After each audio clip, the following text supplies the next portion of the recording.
ಬಹಳಷ್ಟು. ಯಾಕಂದ್ರೆ ಶಾಸಕರು ಒಂದು ಸಾರಿ ಮಾತು ಕೊಟ್ಟರೆ ಅದನ್ನು ಕೆಲಸ ಮಾಡ್ತಾರೆ ಅನ್ನುವಂಥದ್ದು ಇಂಡಿ ವಿಧಾನಸಭಾ ಕ್ಷೇತ್ರದಲ್ಲಿ ಅದೆಷ್ಟೋ ಜನರು ಹೋಗಿ ಕೇಳಿದ್ರು ಕೂಡ ಅದು ಮಾತು ಹಾಗೆ ಇದೆ. ಯಾಕಂದ್ರೆ ಯಶವಂತರಾವ್ ಗೌಡ ಪಾಟೀಲ್ರು ಒಂದು ಸಾರಿ ಮಾತು ಕೊಟ್ಟರೆ ಮುಗೀತು, ಆ ಕೆಲಸವನ್ನ ಮಾಡ್ತಾರೆ. ಯಾವೊಬ್ಬ ರೈತನಿಗಾಗಿರ್ಬೋದು, ಯಾವ ಬಡ ವ್ಯಕ್ತಿಗಾಗಿರ್ಬೋದು, ಅಧಿಕಾರಿಗಳಿಗಾಗಿರ್ಬೋದು, ಇದನ್ನು ನಾನು ಮಾಡ್ತೀನಿ, ಇಷ್ಟು ಅಭಿವೃದ್ಧಿ ಕೆಲಸಗಳನ್ನು ಮಾಡ್ತೀನಿ ಅನ್ನುವಂಥ ಒಂದು ಸಾರಿ ಹೇಳಿದ್ರೆ ಸಾಕು, ಆ ಕೆಲಸವನ್ನ ಮಾಡುವಂಥ ನಾಯಕ ಅಂತಂದ್ರೆ ಅದು ಶ್ರೀ ಯಶವಂತರಾವ್ ಗೌಡ ಪಾಟೀಲ್ರು. ಸೊ ಯಾಕಂದ್ರೆ ನಾವು ಬಹಳ ವರ್ಷಗಳಿಂದ ನಾವು ಕೂಡ ನೋಡ್ಕೊಂಡು ಬರ್ತಾ ಇದ್ದೀವಿ ಅವರ ಕೆಲಸಗಳಾಗಿರ್ಬೋದು, ಅವರ ಕಾರ್ಯಗಳಾಗಿರ್ಬೋದು. ಯಾಕಂದ್ರೆ ಕಳೆದ ಮೂರು ಬಾರಿ ಒಂದೇ ಕ್ಷೇತ್ರದಲ್ಲಿ ಗೆದ್ದು ಬರುವುದು ಸಾಮಾನ್ಯ ಮಾತಲ್ಲ. ಯಾಕಂದ್ರೆ ಅವರ ಮೇಲೆ ಇರುವಂತಹ ಅಭಿಮಾನಿಗಳ ಪ್ರೀತಿ, ಅಭಿಮಾನ, ಮತದಾರರ ಪ್ರೀತಿ ಎಲ್ಲವೂ ಕೂಡ ಎದ್ದು ಕಾಣಿಸುತ್ತೆ. ಇಲ್ಲ ಸರ್, ಅದು ಇಂಡಿ ಮತಕ್ಷೇತ್ರದಲ್ಲಿ ಗೆದ್ದು ಬರೋದು ತುಂಬಾ ಕಷ್ಟ. ಬೇರೆ ಕಡೆ ಗೆಲ್ಲಿಬಹುದು. ಎಸ್, ಅದು ಇಂಡಿ ರಾಜಕೀಯ ತುಂಬಾನೇ ಆಳವಾಗಿದೆ. ಅದನ್ನ ಅರ್ಥ ಮಾಡ್ಕೊಂಡು ಅದರಲ್ಲಿ ಗೆದ್ದು ಬರೋದು ತುಂಬಾ ಚಾಣಕ್ಯ ಇರಬೇಕು. ಹೌದು, ಚಾಣಕ್ಯ ರಾಜಕಾರಣಿ ಅಂದ್ರೆ ನಮ್ಮ ಇಡೀ ವಿಜಯಪುರ ಡಿಸ್ಟಿಕ್ ಅಲ್ಲಿ ನಮ್ಮ ಯಶವಂತರಾವ್ ಪಾಟೀಲ್. ಯಾಕಂದ್ರೆ ಅವರಂತ ಚಾಣಕ್ಯ ರಾಜಕಾರಣಿ ನಾವು ನೋಡಿಲ್ಲ ಸರ್.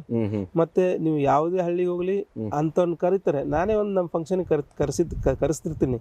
ನಮಗ್ ತುಂಬಾ ಸಪೋರ್ಟ್ ಮಾಡಿದ್ದಾರೆ ಪ್ರತಿಯೊಂದು ವಿಷಯದಲ್ಲೂ. ನಮ್ಮ ಲೈಸೆನ್ಸ್ ತೆಗಿಲಿಕ್ಕೆ ಹೋಗಿರ್ಬಹುದು, ಪ್ರತಿಯೊಂದು ವಿಷಯದಲ್ಲಿ, ಎಲ್ಲ ವಿಷಯದಲ್ಲೂ ಸರ್. ಪ್ರತಿಯೊಂದು ಫಂಕ್ಷನ್ಗೂ ನಾನು ಯಾವುದೇ ಫಂಕ್ಷನ್ ಕರೆದ್ರು ಕೂಡ ನಾನು ಬರಲ್ಲ ಅಂತ ಹೇಳಿಲ್ಲ ಸರ್. ಪ್ರತಿಯೊಂದು ಫಂಕ್ಷನ್ಗೂ ಅಟೆಂಡ್ ಆಗಿದ್ದಾರೆ. ಪ್ರತಿಯೊಂದು ಇದಕ್ಕೂ ಬೆಂಬಲವಾಗಿ ನಿಂತ್ಕೊಂಡಿದ್ದಾರೆ. ಮತ್ತೆ ನೈತಿಕ ಬೆಂಬಲ ಹೆಂಗಿದೆ ಅಂತ ಮೋರಲ್ ಸಪೋರ್ಟ್ ಅಂತ ಹೇಳ್ತಾರೆ. ಆ ಮೋರಲ್ ಸಪೋರ್ಟ್ ಬಹಳ ಇಂಪಾರ್ಟೆಂಟ್ ಸರ್, ದುಡ್ಡಿನಕ್ಕಿಂತ. ತುಂಬಾ ಮಾಡಪ್ಪ ನೀನು, ಬಟ್ ಅದನ್ನ ನಡೆಸು ಅನ್ನೋ ಒಂದು ಏನ್ ಧೈರ್ಯ ಕೊಡ್ತಾರಲ್ಲ, ಆ ಧೈರ್ಯ ನಮಗೆ ತುಂಬಾ ಬಲವಾಗಿ ನಮಗೆ ಸದೃಢವಾಗಿ ನಿಲ್ಲಕ್ಕೆ ಹೆಲ್ಪ್ ಮಾಡಿದೆ. ಆಮೇಲೆ ಪ್ರತಿಯೊಂದು ವಿಷಯದಲ್ಲೂ ಕೂಡ ನಾವು ಯಾವಾಗ್ಲಿ ಫೋನ್ ಮಾಡ್ಲಿ, ನಾವು ಇಲ್ಲಿ ಐಬಿಗೆ ಹೋಗ್ಲಿ, ಡಾಕ್ಟರ್ ಏನಪ್ಪ ಆರಾಮಿದ್ಯಾ, ಹೆಂಗ್ ನಡೀತಿದೆ ದವಾಖಾನಿ, ಬಹಳ ಪ್ರೀತಿಯಿಂದ ಮಾತಾಡಿಸ್ತಾರೆ. ಹೆಗ್ಲ ಮೇಲೆ ಕೈ ಹಾಕಿ ಬಹಳ ಚೆನ್ನಾಗಿ ಇದು ಮಾಡ್ತಾರೆ. ಬಟ್ ನೀವು ಹೇಳಿದಾಗೆ ಅವ್ರು ಒಂದು ಸಲ ಮಾತು ಕೊಟ್ರೆ ಆ ಮಾತಿಗೆ ನಿಲ್ತಾರೆ, ಯಾವತ್ತೂ ತೆಗಿಯಲ್ಲ ಮಾತನ್ನ. ಸೊ ನಮ್ಮ ವಿಷಯದಲ್ಲೂ ಕೂಡ ಈ ಸರ್ತಾ ಜಡ್ಪಿ ಟಿಕೆಟ್ಗೆ ನಾವು ಆಕಾಂಕ್ಷಿ ಇದೀವಿ. ಅವ್ರನ್ನ ಕೇಳಿದೀವಿ, ಅಂದ್ರೆ ನಾನು ಕೇಳಿಲ್ಲ ಡೈರೆಕ್ಟ್ ಆಗಿ, ನಾವು ನಮ್ಮ ಹಿತೈಷಿಗಳ ಕಡೆಯಿಂದ ಕೇಳಿಸಿದೀವಿ. ಸೊ ಯಾವುದೇ ಒಂದು ಇನ್ನೂ ಉತ್ತರ ಬಂದಿಲ್ಲ. ಸೊ ಉತ್ತರಕ್ಕೋಸ್ಕರ ಕಾಯ್ತಾ ಇದೀವಿ. ಸೊ ಆಯ್ತು ಅಂತ ಹೇಳಿದ್ರೆ ನಾವು ಸಮಾಜ ಸೇವೆ ಮಾಡಕ್ಕೆ ಇನ್ನೂ ಅನುಕೂಲ ಆಗ್ತದೆ. ಹೌದು, ಯಾಕಂದ್ರೆ ಸಮಾಜ ಸೇವೆ ಮಾಡಬೇಕು ಅಂತಂದಾಗ ಅಧಿಕಾರ ಬಹಳ ಮುಖ್ಯ ಆಗುತ್ತೆ. ಸೊ ಒಂದಿಷ್ಟು ಈ ರಾಜಕೀಯ ಜೀವನ ಒಂದ್ ಕಡೆ ಆರಂಭ ಆಗೊಂಡಿದೆ, ಮತ್ತೊಂದ್ ಕಡೆ ಸಮಾಜ ಸೇವೆಯು ಕೂಡ ಒಂದಿಷ್ಟು ಆರಂಭಗೊಳ್ತಾ ಇದೆ. ಯಾಕಂದ್ರೆ ಬಹಳಷ್ಟು ವರ್ಷಗಳಿಂದ ಸಮಾಜ ಸೇವೆ ಮಾಡ್ಕೊಂಡು ಬರ್ತಾ ಇದ್ದೀರಾ.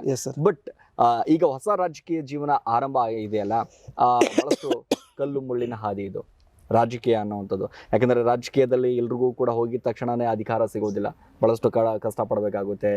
ರಾಜಕೀಯದಲ್ಲಿ ನಾವು ಬರ್ತೀವಿ ಅಂತಂದಾಗ ಹೌದಾ ಈ ವ್ಯಕ್ತಿ ಹಿನ್ನೆಲೆ ನೋಡ್ತಾರೆ, ಇವರು ನಮ್ಮ ಪಕ್ಷಕ್ಕಾಗಿ ದುಡಿಬಹುದಾ, ಇವರು ಕಾರ್ಯಕರ್ತರ ಆಗಬಹುದಾ ಅನ್ನುವಂಥ ಮನಸ್ಥಿತಿಗಳು ಸಹಜವಾಗಿ. ಯಾಕಂದರೆ ರಾಜಕೀಯ ಪಕ್ಷದಲ್ಲಿ ಸಹಜವಾಗಿ ಹೈಕಮಾಂಡ್ ನಾಯಕರಾಗಿರ್ಬೋದು ತಗೊಳ್ಬೇಕು ಅಂತಂದಾಗ ಭಾಳಷ್ಟು ರೂಲ್ಸ್ಗಳಿರುತ್ತೆ.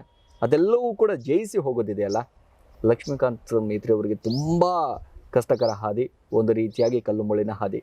ಆ ಹಾದಿಯನ್ನು ಆ ಹೂವಿನ ಹಾದಿಯಾಗಿ ಯಾವಾಗ ಮಾಡ್ತಾರೆ ಅಂತ ಸರ್, ನೀವು ಕಷ್ಟಕರ ಅಂತ ನೀವು ಅನ್ಕೊಳ್ತಿದ್ರಿ, ಕಷ್ಟಕರನೇ. ಓಕೆ, ಈಗ ನಾ ಹಾಸ್ಪಿಟಲ್ ತಗೋಬೇಕಾದ್ರೆ ಎಲ್ಲರಂದ್ರು ಇವ್ನು ಹುಚ್ಚಿದಾನೆ, ಇವ್ನು ಮೆಂಟಲ್ ಇದ್ದಾನೆ, ಸರಿ ಇಲ್ಲ, ಇನ್ನು ಸುಮ್ಮನೆ ಇದನ್ನೆಲ್ಲ ಇನ್ವೆಸ್ಟ್ ಮಾಡ್ತಿದ್ದಾನೆ, ಹಾಳಾಗಿ ಹೋಗ್ತಾನೆ ಅಂತ ಹೇಳ್ಬಿಟ್ಟು. ಓಕೆ, ಸೊ ಹೀಗೆ ರಾಜಕೀಯಕ್ಕೆ ಬರ್ಬೇಕಾದ್ರೂ ಜನ ಮಾತಾಡ್ತಾರೆ, ಪರ ಅಪರ ಇದ್ದೇ ಇರುತ್ತೆ. ಹೌದು, ಪರ ವಿರೋಧಗಳು ಇದ್ದೇ ಇರುತ್ತೆ. ಸೊ ನಾವು ಏನ್ ಕೆಲಸ ಮಾಡ್ಬೇಕು ಅಂತ ಹೊರಟಿದೀವಿ ಅದನ್ನ ಮಾಡ್ಕೊತ ಹೋದ್ರೆ ಸಾಕು. Focus on work. ನಮಗ್ ತುಂಬಾ ಜನ ಬುದ್ಧಿವಾದ ಹೇಳೋರು ಇದಾರೆ ಸರ್ ಇಂಡಿಯಲ್ಲಿ. ನೀನ್ ಯಾಕಪ್ಪ ರಾಜಕೀಯ ಬೇಕು, ನಿನಗೆ ನಿಂದೇನ್ ಕೆಲಸ ಇದೆ, ನೀನ್ ಡಾಕ್ಟರ್ ಇದೆಯಾ, ದವಾಖಾನೆ ನಡ್ಸ್ಕೊಂಡು ಹೋಗು, ಯಾಕೆ ರಾಜಕೀಯ ಮಾಡ್ತೀಯಾ, ರಾಜಕೀಯದಲ್ಲಿ ಬಂದು ಏನ್ ಮಾಡೋ ನೀನು ಅಂತ ಹೇಳ್ಬಿಟ್ಟು. ಅಲ್ಲ ಸ್ವಾಮಿ, ರಾಜಕೀಯಕ್ಕೆ ಬಂದ್ರೆ ನಾನು ಹೆಲ್ಪ್ ಮಾಡಕ್ಕಾಗೋದು ಪೇಷಂಟ್ಗಳಿಗೆ. ಈಗ ನನ್ನ ಹತ್ರ ಪೇಷಂಟ್ ಜನ ಬಿಜಾಪುರ ಸೋಲಾಪುರ ಹೋಗ್ತಿದ್ದಾರೆ, ಅವ್ರಿಗೆ ಅರಿವೇ ಇಲ್ಲ ಇಲ್ಲಿ ಆಸ್ಪತ್ರೆ ಇದೆ ಅಂತ. ಈ ಹಾಸ್ಪಿಟಲ್, ಸ್ಪಂದನ ಹಾಸ್ಪಿಟಲ್ ಅಲ್ಲಿ ಏನ್ ಸಿಗುತ್ತೆ ಅಂತ ಗೊತ್ತಿಲ್ಲ, ಅರಿವಿಲ್ಲ. ಹೌದು, ಅರಿವು ಮೂಡಿಸ್ಬೇಕು ಅಂತ ಹೇಳಿದ್ರೆ ನಾವು ಏನೋ ಒಂದು ಆಗ್ಬೇಕು. ನಾವೊಂದು ಮಾಡಿದ್ರೆ ಮಾತ್ರ ಅದು ಅರಿವು ಮೂಡ್ಸಕ್ಕಾಗತ್ತೆ, ಜನರಿಗೆ ಹೆಲ್ಪ್ ಆಗುತ್ತೆ. ಹೌದು. ಸೊ ನಾವು ಏನೋ ಒಂದು ಮಾಡ್ಬೇಕು ಅಂತ ಹೇಳಿದ್ರೆ, ಈಗ ನಾವು ರಾಜಕೀಯಕ್ಕೆ ಬಂದ್ರೆ ತುಂಬಾ ಜನ ನಮಗೆ ಪರಿಚಯ ಆಗ್ತಾರೆ, ಫ್ರೆಂಡ್ಸ್ ಆಗ್ತಾರೆ. ಸೊ ಅವರಿಗೆಲ್ಲ ಅನುಕೂಲ ಆಗುತ್ತೆ. ನಡಿಯಪ್ಪ, ನಮ್ಮ ಜಡ್ಪಿ ಸಾಹೇಬ್ರದ್ದು ಇಲ್ಲೇ ದವಾಖಾನೆ ಇದೆ, ತೋರಿಸ್ಕೊಳ್ಳೋಣ. ಸೊ ಬಿಲ್ಲು ಕಡಿಮೆ ಆಗುತ್ತೆ, ಎಷ್ಟೋ ಜನರಿಗೆ ಒಳ್ಳೇದಾಗುತ್ತೆ. ಈಗ ನಾನು ಕೇಳಿದ ಪ್ರಕಾರ BLD ಅಲ್ಲಿ ಬಬಲೇಶ್ವರ್ ಮತಕ್ಷೇತ್ರದ ಪೇಷಂಟ್ಗಳಿಗೆ ಒಂದು ಸಪ್ರೇಟ್ ಜಾಗ ಇದೆ ಅಂತೆ. ಎಂ ಬಿ ಪಾಟೀಲ್ ಅವ್ರ ಕ್ಷೇತ್ರ ಕಡೆಯಿಂದ. ಯಾಕಂದ್ರೆ ಅವ್ರು ಅಷ್ಟು ಮಾಡಿದ್ದಾರೆ. ಅವರ ಬಬಲೇಶ್ವರ್ ಪೇಷಂಟ್ ಯಾರೇ ಬಂದ್ರು ಕೂಡ ಅವ್ರಿಗೆ ಫ್ರೀ ಟ್ರೀಟ್ಮೆಂಟ್ ಇದೆ ನೋಡಿ. ಅಂದ್ರೆ ನಾನು ಹೇಳೋದು ಅವ್ರು ಅಷ್ಟು ಮಾಡಿದ್ದಾರೆ ಬಬಲೇಶ್ವರಕ್ಕೆ ಅಂತ ಹೇಳ್ಬಿಟ್ಟು ಪ್ರತಿ ಸಲ ಆರಿಸಿ ಬರ್ತಾರೆ. ಹೌದು. ಈಗ ನಾವು ನಮ್ಮ ಕ್ಷೇತ್ರದ ಈಗ ನಾವು ಒಂದು ಕ್ಷೇತ್ರದಿಂದ ನಾವು ಟಿಕೆಟ್ ಕೇಳ್ತಾ ಇದ್ದೀವಿ. ಸೊ ಆ ಕ್ಷೇತ್ರ ಜನರಿಗೆ ಬಿಟ್ಟು ನಮ್ಮ ತಾಲೂಕು ಜನರಿಗೆ ನಾವು ಅದನ್ನು ಮಾಡ್ತಾ ಹೋದ್ರೆ ನಮ್ಮ ತಾಲೂಕು ಜನ ನಮ್ಗೆ ನೆನೆಸ್ತಾರೆ. ಹೌದು, ಅಭ್ಯಾಸ ನೆನೆಸ್ತಾರೆ. ಎಸ್, ಈ ತರ ಇದ್ರಪ್ಪ ಮೈತ್ರಿ ಸಾವ್ಕಾರರು, ಈ ರೀತಿಯಾಗಿ ಬಡವರಿಗೆ ಹೆಲ್ಪ್ ಮಾಡ್ತಾ ಇದ್ರು ನೋಡಿ. ಅವ್ರು ಏನೇ ಎಂತ ಕಷ್ಟ ಇದೆ ಅಂತ ಅವ್ರ ಹತ್ರ ಹೋದ್ರೆ ಸಾಕು, ಆ ನಾಯಕರು ಯಾವತ್ತೂ ಕೂಡ ಹಿಂದೆ ಮುಂದೆ ಯೋಚನೆ ಮಾಡಿಲ್ಲ ನೋಡಿ. ಈ ರೀತಿಯಾದಂಥ ಮನಸ್ಥಿತಿ ಜನರಲ್ಲಿ ಬರಬೇಕು ಅಂತಂದಾಗ ಸಿಕ್ಕಾಪಟ್ಟೆ ಸಮಾಜ ಸೇವೆ ಮಾಡಬೇಕಾಗುತ್ತೆ. ಆ ನಾಯಕರನ್ನ, ಆ ಬಡವರನ್ನ, ಅಥವಾ ಮತದಾರರನ್ನ, ರೈತ ಬಾಂಧವರನ್ನ, ಎಲ್ಲರನ್ನ ಕೂಡ ಮನಸ್ಸನ್ನು ಬದಲಾಯಿಸಬೇಕಾಗುತ್ತೆ. ಆ ಮನಸ್ಸು ಬದಲಾಯಿಸುವಂಥ ಎಲ್ಲವೂ ಕೂಡ ಆ ಮನಸ್ಥಿತಿ, ತಾಕತ್ತು ಒಂದು ರೀತಿಯಾಗಿ ಲಕ್ಷ್ಮೀಕಾಂತ್ ಬೇತ್ರಿ ಅವರ ಹತ್ರ ಇದೆಯಾ ಅಂತ. ಸರ್, ಈಗ ನಾವು ಒಂದೇ ಫೀಲ್ಡ್ನ ತಗೊಳ್ತಾ ಇದ್ದೀವಿ. ಮೆಡಿಕಲ್ ಫೀಲ್ಡಲ್ಲಿ ನಾನು I am doing some good achievements. Yes, ಈಗ ನಾನು ಕಣ್ಣು ತಪಾಸಣೆ ಆಗಿರ್ಬೋದು, ಫ್ರೀಯಾಗಿ ಅವರಿಗೆ ಕಣ್ಣು ಆಪರೇಷನ್ಗಳು ಮಾಡಿಸೋದಾಗಿರ್ಬೋದು. ಸೊ ಈ ರೀತಿಯಾಗಿ ಕೆಲವೊಂದು ಮೆಡಿಕಲ್ ಫೀಲ್ಡಲ್ಲಿ ಈಗ ನನ್ನ ಹತ್ರ ಅಧಿಕಾರ ಇಲ್ಲ, ನನ್ನ ಹತ್ರ ಇರೋದೇ ಮೆಡಿಕಲ್ ಫೀಲ್ಡ್. ಸೊ ಈ ಸೇವೆಯಲ್ಲಿ ಏನು ಮಾಡ್ಬೋದು, ಈ ಸೇವೆ ನಾನು ಇದರಲ್ಲೊಂದೇ ಮಾಡ್ಬೋದು. ಈ ಸೇವೆನ ನಾನು ನಿರಂತರವಾಗಿ ಮಾಡ್ತಾ ಇದ್ದೀನಿ. ಸೊ ನನಗೆ ಅಧಿಕಾರ ಬಂದರೆ ಬೇರೆ ಸ್ಟೆಪ್ ಇಡಬಹುದು ಮತ್ತು ಬೇರೆ ರೀತಿಯಾಗಿ ಬೇರೆ ಒಂದು ಈ ಆರೋಗ್ಯ ಕ್ಷೇತ್ರ ಬಿಟ್ಟು ಬೇರೆ ಕ್ಷೇತ್ರಗಳಲ್ಲೂ ಕೂಡ ನಾವು ಕೆಲಸ ಮಾಡಬಹುದು. ಹೌದು, ಬೇರೆ ವಾತಾವರಣ ಸೃಷ್ಟಿ ಮಾಡಬಹುದು. ಶೈಕ್ಷಣಿಕವಾಗಿರ್ಬೋದು, ಶೈಕ್ಷಣಿಕದಲ್ಲಿ ಒಳ್ಳೆ ಸ್ಕೂಲ್ಸ್ಗಳನ್ನ ಕಟ್ಸ್ಕೊಂಡು ಕೊಡ್ಬೋದಾಗಿರ್ಬೋದು, ನೀರಾವರಿ ಕ್ಷೇತ್ರ ಆಗಿರ್ಬೋದು, ಮತ್ತು ಏನಂತಾರೆ ಈ ಅಗ್ರಿಕಲ್ಚರ್ ಕ್ಷೇತ್ರದಲ್ಲಿ ಆಗಿರ್ಬೋದು, ಬೇರೆ ಬೇರೆ ಕ್ಷೇತ್ರಗಳಲ್ಲಿ ಏನೇನು ಮಾಡ್ಲಿಕ್ಕೆ ಸಾಧ್ಯ ಇದೆಯೋ ಅದೆಲ್ಲ ಪೂರ್ಣ ಅಜೆಂಡಾ, ಪ್ಲಾನ್ಡ್ ಹೆಂಗೆ ಫಂಡ್ಸ್ಗಳನ್ನ ತರಬೇಕು, ಯಾವ ರೀತಿ ಅದನ್ನ ಯುಟಿಲೈಸ್ಗಳನ್ನ ಮಾಡಿಸ್ಬೇಕು, ಯಾವ ರೀತಿ ಜನರಿಗೆ ಅದನ್ನು ತಲುಪಿಸ್ಬೇಕು ಅನ್ನೋದೆಲ್ಲ ಕೂಡ ನಾವು ಪ್ಲಾನ್ ಆಗಿದ್ದೀವಿ, ಪ್ಲಾನ್ ಮಾಡ್ಕೊಂಡಿದ್ದೀನಿ ಆಲ್ರೆಡಿ ಕೂಡ. ಸೊ ನನಗೆ ಜಸ್ಟ್ ಅದೊಂದು ಸ್ಟೆಪ್ ನನ್ನ ಮುಂದೆ ಹೋದ್ರೆ ನಾನು ಅದನ್ನೆಲ್ಲ ಶುರು ಮಾಡ್ತೀನಿ ಕೆಲಸ ಮಾಡೋಕ್ಕೆ. ನೋಡಿ, ಬಹಳಷ್ಟು ಸಮಾಜ ಸೇವೆ ಮಾಡಬೇಕು ಅನ್ನುವಂಥ ರೀತಿಯಾಗಿ ಬರ್ತಾ ಇದ್ದೀರಾ. ಒಳ್ಳೆಯದಾಗಲಿ. ಯಾಕಂತಂದರೆ ರಾಜಕೀಯಕ್ಕೆ ಬರುವಂಥ ನಾಯಕರನ್ನು ಭಾಳಷ್ಟು ಹುರಿದುಂಬಿಸುವಂಥದ್ದು, ಅವರನ್ನು ಒಂದು ರೀತಿಯಾಗಿ ಸಮಾಜ ಸೇವೆ ಮೂಲಕ ಗುರುತಿಸಿಕೊಳ್ಳುವಂಥದ್ದು ಸಹಜವಾಗಿ ಮಾಡ್ತೀವಿ. ಇದೆಲ್ಲವೂ ಕೂಡ ಒಂದಿಷ್ಟು ಬದಿಗಿಟ್ಟರೆ ವೈಯಕ್ತಿಕ ಜೀವನದಲ್ಲಿ ಹೇಗಿದ್ದಾರೆ ಲಕ್ಷ್ಮೀಕಾಂತ್ ಬೇತ್ರಿ ಅವರು? ವೈಯಕ್ತಿಕ ಜೀವನದಲ್ಲಿ ಸರ್, ತಂದೆ ತಾಯಿ, ಹೆಂಡತಿ, 2 ಹೆಣ್ಮಕ್ಳು, ಪುಟ್ಟ ಫ್ಯಾಮಿಲಿ, ಚಿಕ್ಕ ಕುಟುಂಬ, ಚೊಕ್ಕ ಕುಟುಂಬ ಎಲ್ಲ ಡಿವೈಡೆಡ್ ಇದ್ದಾರೆ. ತಂದೆ ತಾಯಿ ಊರಲ್ಲಿ ಇರ್ತಾರೆ, ನಾನು ನನ್ನ ಹೆಂಡತಿ ಮಕ್ಕಳು ಇಲ್ಲೇ ಇಂಡಿಯಲ್ಲಿ ಇರ್ತೀವಿ, ವಾಸವಾಗಿರ್ತೀವಿ. ಸೊ ಹ್ಯಾಪಿ ಲೈಫು, ಜನಸೇವೆನೇ ಜನಾರ್ದನ್ ಸೇವೆ. ನಮ್ಮ ಮನೆಯಲ್ಲಿ ಕೂಡ ಯಾರು ಕೂಡ ಎಕ್ಸ್ಪೆಕ್ಟೇಷನ್ಸ್ ಜಾಸ್ತಿ ಇಲ್ಲ ನಮ್ಮ ಹತ್ರ. ನಮ್ಮ ಮಿಸ್ಸಸ್ ಆಗಿರ್ಬೋದು, ನಮ್ಮ ತಂದೆ ತಾಯಿ ಆಗಿರ್ಬೋದು, ನಮ್ಮ ಮಗ ನಮ್ಮ ಜೊತೆಗೆ ಇರಬೇಕು, ರಿಸ್ಟ್ರಿಕ್ಷನ್ಸ್ ಎಲ್ಲ ಇರಬೇಕು, ಇದನ್ನ ಯಾಕೆ ಮಾಡ್ತಾನೆ, ಅದನ್ನ ಯಾಕೆ ಮಾಡಬೇಕು, ಯಾವುದೇ ರೀತಿಯಾದ ರಿಸ್ಟ್ರಿಕ್ಷನ್ಸ್ ಇಲ್ಲ. ಅವರು ಕೂಡ ನಮ್ಮ ಸಪೋರ್ಟಿಗೆ ಯಾವಾಗಲೂ ಜನಸೇವೆ, ನೀನು ಹಗಲ ರಾತ್ರಿ ಮಾಡ್ತೀನಿ ಅಂದ್ರೆ ಜನಸೇವೆ ಮಾಡಕ್ಕೆ ರೆಡಿ ಮಾಡ್ತಿದ್ಯಾ ಅಂತ ಹೇಳಿದ್ರೆ ಅವರು ರೆಡಿ, ನಾವು ಸಪೋರ್ಟ್ ಮಾಡ್ತೀವಿ ಅಂತ ಹೇಳ್ಬಿಟ್ಟು. ಸೊ ಆ ರೀತಿ ಒಳ್ಳೆ ಫ್ಯಾಮಿಲಿ ಸರ್, ಚೆನ್ನಾಗಿದೆ ಬದುಕು, ಒಳ್ಳೆ ಹೆಂಡತಿ, ಸಪೋರ್ಟಿವ್ ಹೆಂಡತಿ, ತಂದೆ ತಾಯಿ ಕೂಡ ತುಂಬ ಸಪೋರ್ಟಿವ್ ಆಗಿದ್ದಾರೆ. ಎಲ್ಲರೂ ನಮ್ಮ ತಂಗಿ ಮಾವ ಅವರು ಕೂಡ ಸಪೋರ್ಟ್ ಮಾಡ್ತಾರೆ ಪ್ರತಿಯೊಂದು ವಿಷಯದಲ್ಲಿ. ಹಣಕಾಸು ಇರ್ಬೋದು, ಮಾನಸಿಕವಾಗಿರ್ಬೋದು, ಹುಷಾರಿಲ್ಲದೆ ಇದ್ದಾಗ ಚೆನ್ನಾಗಿ ನೋಡ್ಕೊಳ್ಳೋದಾಗಿರ್ಬೋದು, ಪ್ರತಿಯೊಂದರಲ್ಲೂ ಕೂಡ ಹೆಲ್ಪ್ ಅಂತಂದಾಗ ಹಣ ಸಹಾಯನ ಅಂತಾನೆ ಬರಲ್ಲ ಸರ್. ಅವ್ರು ಬೆನ್ನೆಲುಬಾಗಿ ನಿಂತರೆ ಸಾಕು, ಅದೇ ದೊಡ್ಡ ಹೆಲ್ಪ್. ಸೊ ಇಷ್ಟೊಂದು ಎಲ್ಲ ಸಮಾಜ ಸೇವೆಗಳನ್ನ ಮಾಡ್ತಾ ಇದ್ದೀರಿ, ಇದೆಲ್ಲವೂ ಕೂಡ ಮಾಡಿದಾಗ ಯಾವತ್ತಾದ್ರೂ ಕೂಡ ಬೆದರಿಕೆ ಕರೆ ಬಂದಿದ್ಯಾ? ಇಲ್ಲ ಸರ್, ಯಾವುದು, ಯಾಕಂದ್ರೆ ಆ ಥರ ಕೆಲಸಗಳೇ ಯಾವುದು ಮಾಡಿಲ್ಲ ನಾವು.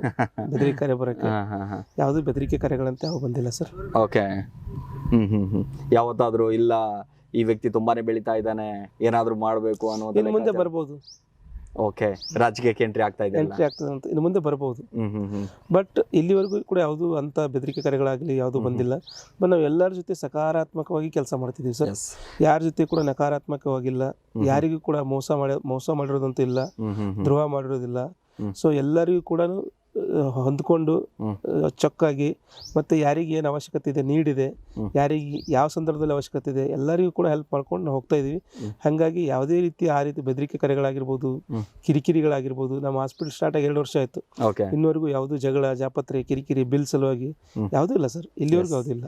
ಅಂದರೆ ಈಗ ರಾಜಕೀಯಕ್ಕೆ ಬರ್ತಾ ಇದ್ದೀರಾ, ರಾಜಕೀಯಕ್ಕೆ ಬರ್ತಿದ್ದ ಹಾಗೆ ಒಂದಿಷ್ಟು ತುಳಿಬೇಕು ಅನ್ನುವಂಥ ಮನಸ್ಥಿತಿಗಳು ಇದ್ದೇ ಇರುತ್ತೆ.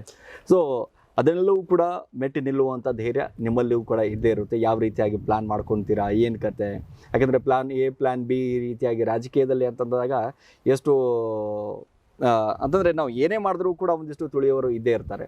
ಸೊ ಏನು ಹೇಳ್ತೀರಾ? ಈಗ ನೋಡಿ ಸರ್, ರಾಜಕೀಯ ಗುರು ಅಂತ ನೀವು ಕೇಳಿದ್ರಿ ಅವಾಗ, ಗುರುಗಳಂತ ಯಾರು ಇಲ್ಲ. ಎಲ್ಲ ನಮ್ಮ ಒಂದು ಏನಂತಾರೆ ಹಿರಿಯರಿದ್ದಾರೆ, ತುಂಬಾ ಜನ ಹಿರಿಯರಿದ್ದಾರೆ. ನಾವು ಯಾವುದೇ ವಿಷಯಗಳನ್ನು ಕೇಳಿದ್ರು ಕೂಡ ಅವರಿಗೆ ಕೇಳೇ ಮಾಡ್ತಿರ್ತೀವಿ. ಒಂದು ಓಪನಿಂಗ್ ಆಗಿರ್ಬೋದು, ಒಂದು ಕೆಲಸಗಳಾಗಿರ್ಬೋದು, ಇಂಥವೇನಾದ್ರೂ ಇದ್ರೆ ನಾವು ಅವ್ರ ಜೊತೆ ಡಿಸ್ಕಸ್ ಮಾಡ್ತೀವಿ. ಮಾಡಿ ಅವ್ರ ಸಲಹೆ ಸೂಚನೆಗಳನ್ನು ತಗೊಂಡು ಮುಂದೆ ಹೆಜ್ಜೆ ಇಡುವಂಥ ಕೆಲಸಗಳನ್ನ ಮಾಡ್ತಿದ್ದೀವಿ. ಸೊ ಇಲ್ಲಿವರೆಗೂ ಅಂತ ಒಂದು ಯಾವುದು ಇದು ಬಂದಿಲ್ಲ. ಇನ್ನು ಮುಂದೆ ನೀವು ಹೇಳ್ದಂಗೆ ಬರ್ಬೋದು. ಸೊ ಬಂದೇ ಬರುತ್ತೆ. ಸೊ ಬಂದಾಗ ಆಬ್ವಿಯಸ್ಲಿ ಬಂದೇ ಬರುತ್ತೆ. ಬಂದಾಗ ಎಲ್ಲರಿಗೂ ವಿಶ್ವಾಸಕ್ಕೆ ತಗೊಂಡು ಅವರಿಗೂ ಸಮಾಧಾನ ಮಾಡಿ ಹೇಳುವಂಥ ಕೆಲಸ ಮಾಡೋದು.